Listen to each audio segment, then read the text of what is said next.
Welcome, everyone, back to another episode of Breath of Life Conversations. And I am so excited to have this conversation with the wonderful, beautiful, talented, and epically genius Bryana Clover. She is a diversity, equity, and inclusion specialist. I will actually let her do her whole intro for you because obviously she's going to be so much better at that than I am.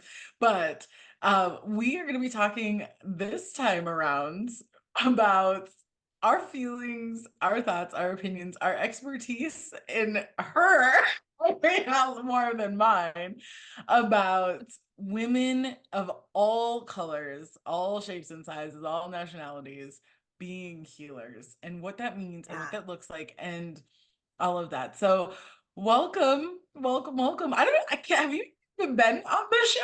No, I haven't. And side note, are you recording this? I am. Yeah. Okay, good. All right. I just wanted to make sure it was being recorded because that's my worst. I always do. I always forget to press record. But no, I have listened to this show of yours, but I have not been a guest. So thank you for inviting me. I'm so glad that this is the first time. We're definitely going to have you on for other things, but I'm so glad that this can be our first one because it comes up, right? I feel like it comes up in waves. Like usually you kind of move through the world as a woman of color, as a practitioner, as a healer, as a person who believes in the spiritual, has a very good foundation. I guess I can't speak for you, but speaking for myself, like I walk through the world and I don't think about it often of with very focused what's the word I'm looking for? Attention on who else is within my area of expertise, as it were. Yeah. And then occasionally it comes up. It comes and slaps you in the face. It slaps you in the face. And just recently, and the reason why I reached out to you was because it happened. It was that slap in the face. I was looking at different expos that I could be a part of and that I could teach at, and looking to just like branch out and tell more people about Breath of Life and what we can do. And there were so many different retreats and expos that were coming up to look at and apply for. And I would see the posters of who the keynotes were and who was participating. And they were so many white, middle-aged women. Sea of whiteness. Sea of whiteness. And then sometimes you'd have these posters with men on them, and they were still middle-aged white people. And I was like, if I think about the history of shamanism, of healers, of midwives, of witches, right? It's not a sea of whiteness. No. So what are your thoughts? What are the initial thoughts? Oh my gosh. I have so many.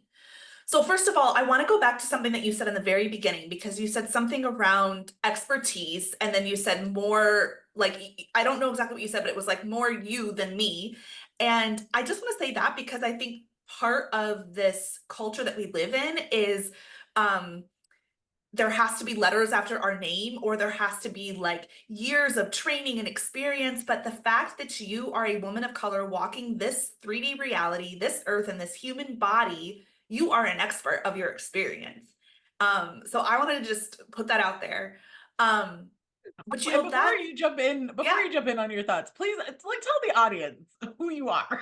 Oh, okay. Yes. I kind of forgot that. Good call. Okay, so Bryana Clover. Most folks call me Brie, like the cheese. So I started my journey. I don't even know. Like I still struggle telling my story because it's so multifaceted and it spans over many years. Like this awakening that I've had, this spiritual awakening that I've had, I feel like didn't just necessarily happen overnight. While it feels sometimes like it did. But I worked over 13 years in agribusiness. So I was in corporate America, often the only woman in the room, more often the only person of color in the room. And that experience really cultivated within me this desire to expose that. Like, this is ridiculous. And also working in the agriculture industry, when I look at the very obvious in your face disparities, the African Americans were working in the processing plants. The Hispanics and Mexicans were working in the poultry houses and on like out in the fields. And then who was making the money and the paychecks and making all the decisions? White men, you know? And that in and of itself, when we think about the image that comes to mind in America of the American farmer, most of us, I would argue, think of a white old man.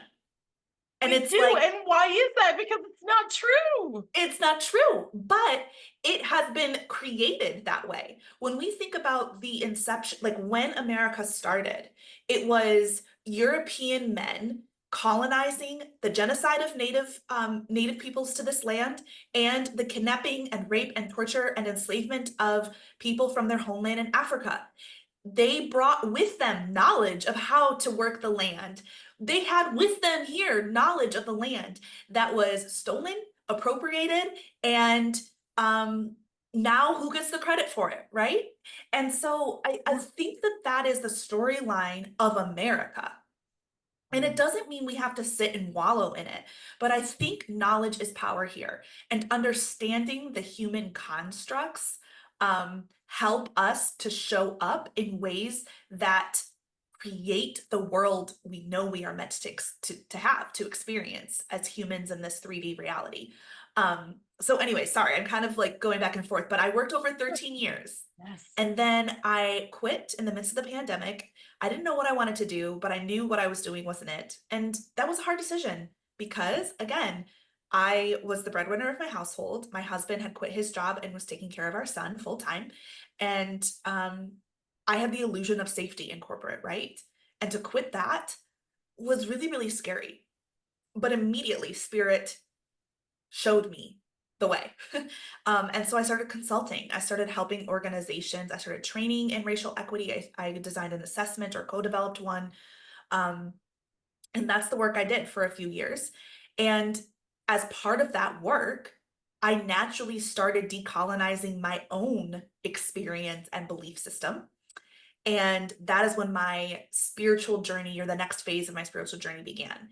And to your point earlier, I started looking for mentors. Like I left the church, and I still had many friends who were clergy in the church. And I also had many clients who were churches. But my personal decision was to leave the church and to really explore and to remember the wisdom of my ancestors. And I wasn't going to do it within the four walls of the white patriarchal, white supremacist religion. So I looked for communities, and I a sea of whiteness. Sea of whiteness. I'm like, this does not make any sense, you know? And Right. so that was really what cultivated in me this desire to change that for myself, and then change that for others. So that, you know, that's kind of the journey I'm on now. And I've now I've opened up Clover Joy Collective, and it's a wellness center and a spiritual store. And my goal is for those who come, to remember who they are. And I also wanted to highlight women of color practitioners, wellness practitioners, and their work. So that the younger me, others who are going through that same experience, have a safe place to do that. And then that transition to, okay, I've had a number of beautiful, lovely white women healers in my space, and it is time for a dialogue. It is time for there to be, it's time for us to normalize these conversations about white supremacy and the patriarchy, and how they're like this, inextricably linked. So, Yes. yeah. So why do you think that it's similar to how, like with that farming example, how really actually there's a far more people of color working as farmers, or working as those that, you know, are the harvesters, right? That a similar story is in effect the reality when it comes to being a healer or a practitioner within this country, that it truly was like from the beginning, and even now, that it's more of those who are of what we would consider the minority or the global majority, right? Because we know that Yep. like really we're not actually the minority. People of Mhm. color far exceed people who are just straight up Caucasian. And yet the story has been written here in this country that it's supposed to be white people, or it is white people. It's particularly that like middle-aged old white. I mean, eventually I'll become an old black person or old mixed person, I guess, because technically I'm half and half. But like I find it so fascinating Yeah. that you don't see diversity within this particular realm. And I feel like that it's the one place we should be seeing diversity. Okay. I have so many thoughts because you're exactly right. One thing that I think is important for us to keep in mind is that we do exist. Mm. We just don't necessarily have the platforms that other healers have. So when you think about these themes of white is right, and I'm putting that in quotation marks, when you look at, and I talk about privilege all the time, and white people in particular get very uncomfortable with that word because it's like, I had to work hard for what I did. Yes, you had to work hard, absolutely. And it's important that we recognize that where we have a privilege, which essentially means that society and the culture caters around your whatever it is, your race, your ability, your gender. So that's something that's really important is like women of color healers are everywhere. In a white supremacist patriarchal society, they are often hidden. They are not the ones that we often see on platforms being able to share their magic. And there's a whole nother, like there's a whole conversation that we could have there, maybe for another time. But so that's number one, is I think that they are that they exist, right? Like they're you, they're me, they're there. And then number Yes. two is when we're talking about, so I'm talking about America specifically, but honestly, it's global, right? But I'm going to talk about where my expertise in terms of what I've studied lies. In America, there was a time when you had to, people immigrating to America either had to claim on their census that they were white or they were black. If you clearly were not white, you were black. It didn't matter about the diversity within that circle. Same with whiteness. It didn't matter if you came from Germany, or if you came from Italy, or if you came from anywhere else in Western Europe. If you could pass as white, you were white. So white people, putting in quotation marks, let go of their heritage and their lineage, and they're remembering too for Yes. survival. So even as a white Insane. person, yeah, sorry, okay, go. It's so right. It's so true. And Mhm. the only difference between, say, my black side of my heritage and the white side of my heritage is that while my my white side that immigrated into this country I had to check mark the white box for for reasons that I still other than for power, which is like the only like real reason that I can think of to like even like say that this is a thing, that this happened. The only difference between my black side and my white side is that my white side wasn't forced to forget anything about where they came from. Whereas Yes. my black side 100% had to forget their language, had to forget their religions, anything that would have allowed them to remember they were human had to be lost in Yes. order to survive. Whereas all that my white family had to do was check the white box, but they could still talk about their where they came from. They could still practice whatever religion that they came from. They could still practice whatever medicine, whatever knowledge that they had coming over. There were only a few exceptions to that, but it wouldn't have been my German family. It wouldn't have been my No. French family. It wouldn't have been my Polish family. It wouldn't have been my English family. Like all of that exists, and yet like they could track it all the way back on both sides of my mom's family. My father's family, until I did a DNA test, I had no idea where I was from. Yeah. See, and that is privilege, right?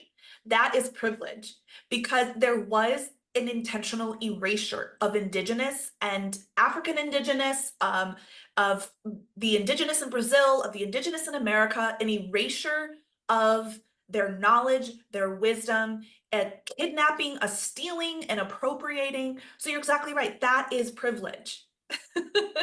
And I also think, though, a lot of my conversations with white folks is when they think about justice, racial justice, they think it as a person of color problem. But I'm having a lot of dialogue now that I'm like, you are missing out on the fullness of your life as a white person, not understanding your role in this. A white person needs to see that they are missing out. And I think, and it's not like FOMO. I'm not talking about FOMO. I'm talking about missing out on the richness of life, of the wholeness of one's soul, and why it chose this particular time. A missing out of in-depth relationships. Again, white people. I have tons of diverse friends, people of color. Have you ever talked about race with those people of color? And if not, do you really have that in-depth relationship? If you don't understand their lived experience? Right. So really, really good point. And I took that DNA test, the African ancestry, and I'm still Yeah. confused how DNA works, but it came back Spain. So now I'm like, Spain. am I descended from Oh. the Moors? Or Probably, because I that's don't know. like where the like deep like the Africa and but even the Moors, they came from Africa, obviously. Like, Yeah. that was so I'm interested it's interesting that they didn't continue on with like I wonder if like on the Yeah. breakdown like some because I even had to think about like maybe some of my African ancestors came through England because none of my mom's side of the family even talk about England at all as a thing. They Interesting. talk about Germany and they talk about France and they talk about Poland, which Hmm. makes a lot of sense. But like especially since my mom's mom, so my grandmother, right? I don't know why I said it like that, but my grandmother's maiden name was Lanoux, which is French. My Okay. grandfather's name is Otto, Otto, so very German. So it Yep. makes a lot of sense, but I also know that there was a lot of slavery in England as well, and there must have been some of my African American heritage that maybe came through England because none of my other family did. Like none of the Interesting. Germans did, or at least to our knowledge. So Yeah. I don't know. It's fascinating, but there's like a pretty significant percentage, like more than Right? 5% is UK for me. So Yes. it's so See, fascinating. it is. And it's like, I feel like these tests even just bring more questions, and it is definitely like an exploration. Um, Yes. and it's fun, They but one break thing it down so much. they So do, much. they right. So it's just like, okay, 5%. Like, I wonder when that happened or like how that, came to be. But our conversation here reminds me of something else that I think is important because, and you definitely understand this more than me in your work, but I often wrestle with the DNA ancestry and the soul ancestry. And Woo! so, like I've had people say, well, I don't really know my DNA and I can't trace that back, as if that means they can't claim it, as if that means like they're Yeah. separate from it. And I totally understand that because I was there, like, and I am in an essence, like still want to know. But how this part of it of like understanding our DNA and blood is only part of our expression. I'm curious what you think of that too, of like the soul ancestry versus the DNA ancestry. Yeah, I mean, one, souls are such a complicated thing. We like to try to make it so simplistic by being like, okay, a soul is a fractal of source, of oneness, right? Mm-hmm. And that fractal is here to experience, and we just live these lives that we need to live in order to learn the lessons that we need to learn, right? So that we can therefore get back to oneness. That's a really like super simplified version, Yeah. right? Of everything that we are.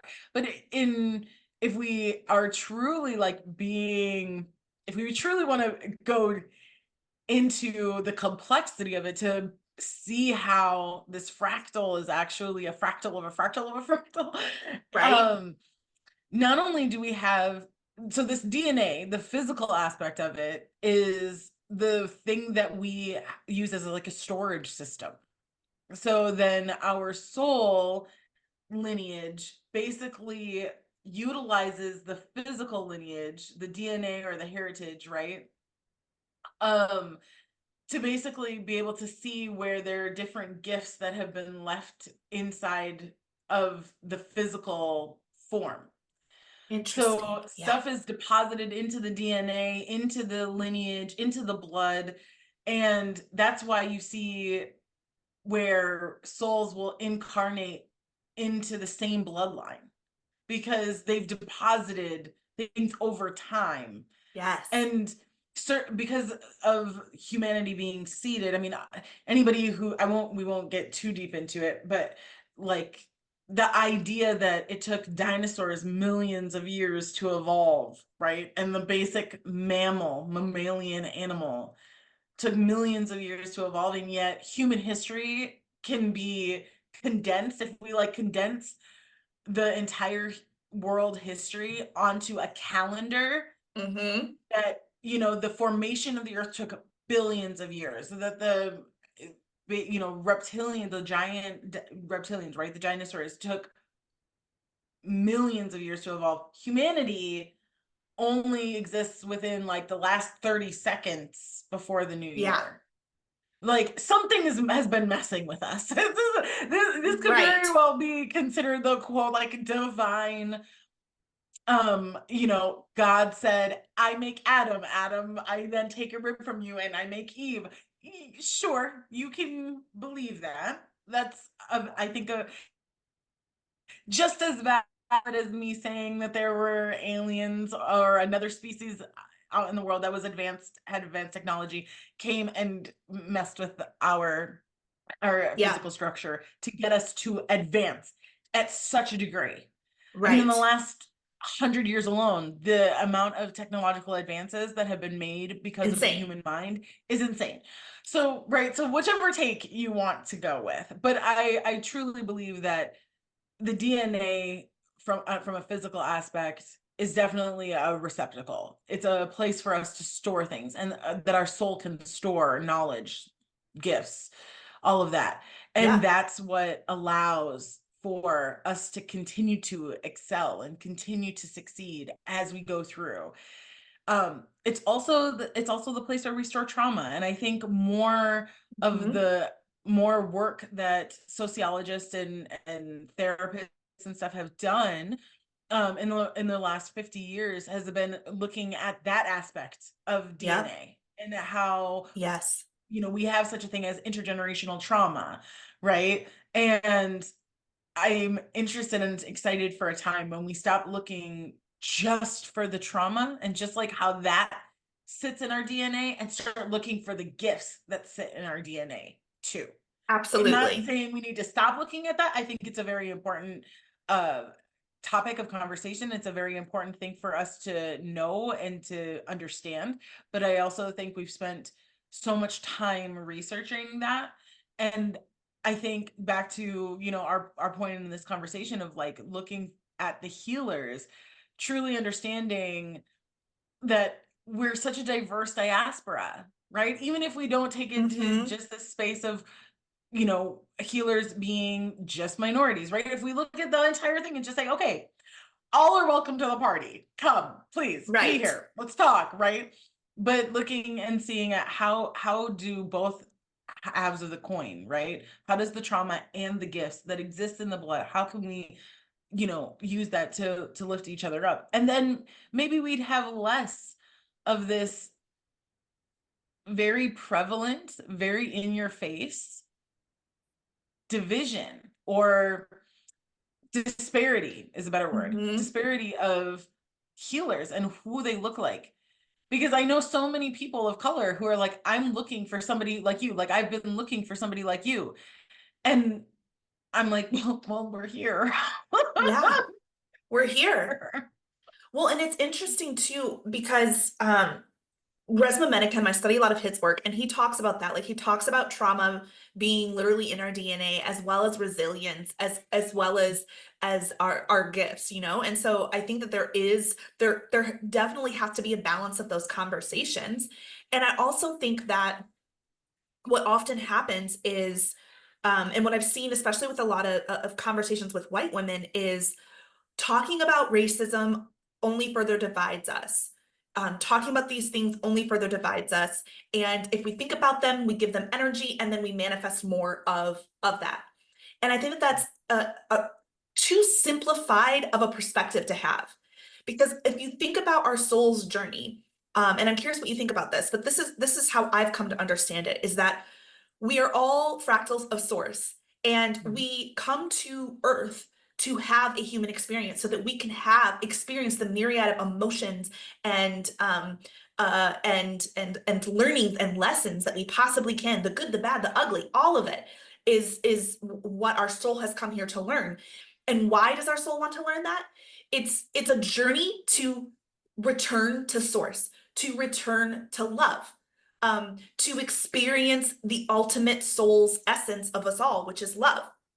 And if we are to experience that, if we are to experience true oneness, then we have to understand the ways in which our 3D reality, the humans, have created dense energy or oppression, or systems that further separate us from love. So to pay attention to the 3D reality of racism is one of the ultimate declarations of love. To be I open. agree. Yeah. Yes, I Yes. agree 100%. I think by just saying, well, if we give it too much time, too much thought, then we're going to be focused too much on the negative. And I have friends who believe that like in order for us to be able to move on, we need to actually quote unquote in their and how they would say move on. And my question always to them is, well, how would we move on? Like Yes. what in your opinion looks like moving on? If you no longer want to talk about it, then what are you going to do differently today Yes. than has been done? Because we got here where we've got this disparity, we've got this discrepancy, we've got it all over the place. And we're sitting here talking primarily, like I want people to keep it in mind that we're having this conversation in very like generalized things, but I want listeners to keep in mind that we're talking about the healer community, a community that 100% started off indigenous and only in what we would consider Europe, right? And when we say white, right, we're really truly speaking about the United Kingdom, right? Mhm. We're talking about England, even to get Yeah. even more specific. Like when people think white, that's really what people are thinking about is England, right? And because as you mentioned before, it didn't matter if you were Italian, it didn't matter if you were Irish, it didn't matter if you were from Greenland. It didn't, you know what I mean? You just checked the white box. But really, if you looked at a Spaniard from Spain, I don't know if we would really necessarily say that they were white. I don't know if Right. I would say that. I look at Italians and I'm like, some are maybe quote unquote passing. Yep.